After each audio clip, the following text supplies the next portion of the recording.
images of it that intersected in the middle. These changes didn't happen all at once, but sequentially. A few seconds of upside down, then a few seconds of weird colors. When I finally got over my shock, I immediately grabbed the remote and flipped it off. The kids didn't seem to care one way or the other, but I was thoroughly creeped out. I knew something about this was deeply wrong. A few days passed. I kept a closer eye on the kids while they watched YouTube, but the video didn't come up again. I assumed that was the end of it. I was wrong. On Tuesday, after putting dinner on the table, I called to the kids. "Johnny, Amelia," I called. "Dinner's ready." No response. These kids never listen to me. "Johnny, Amelia, where are you?" Silence. I charged up the stairs, ready to yell at them for not replying to me. But when I poked my head into Johnny's bedroom, he wasn't there. Amelia wasn't in her bedroom either. My heart began to pound. "Johnny? Amelia?" But then I heard it.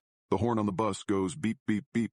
That distorted, half-speed audio from the video, coming from my bedroom. I burst into my room, and sure enough, I found them both sitting on my bed, watching that cursed video on my TV. "Johnny! Amelia!"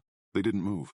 They just stared at the screen, eyes glassy, bright colors flashing over their faces, almost like they were hypnotized. I grabbed the remote and turned the TV off. They slowly turned towards me, sleepy almost, like they were just waking up. "Didn't you guys hear me?" I asked. Amelia shook her head. Johnny just stared. "Come on, dinner's ready." But as we sat down to eat, a horrible feeling grew in the pit of my stomach. That night after the kids went to sleep, I uninstalled the YouTube app from both TVs. There was plenty to watch on Disney Plus, and there was even that new Bobo Pumpkin show on Netflix. They'd have to just live without it for a while. After cleaning up downstairs and locking up, I took a bath. I sunk into the warm water, taking deep breaths, entering relaxation mode.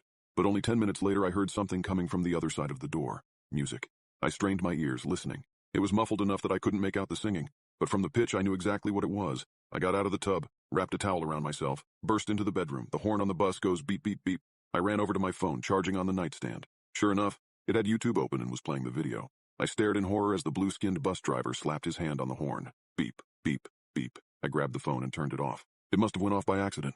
Emerald must have tapped the phone, and they've been watching that video so much it was probably right on my feed.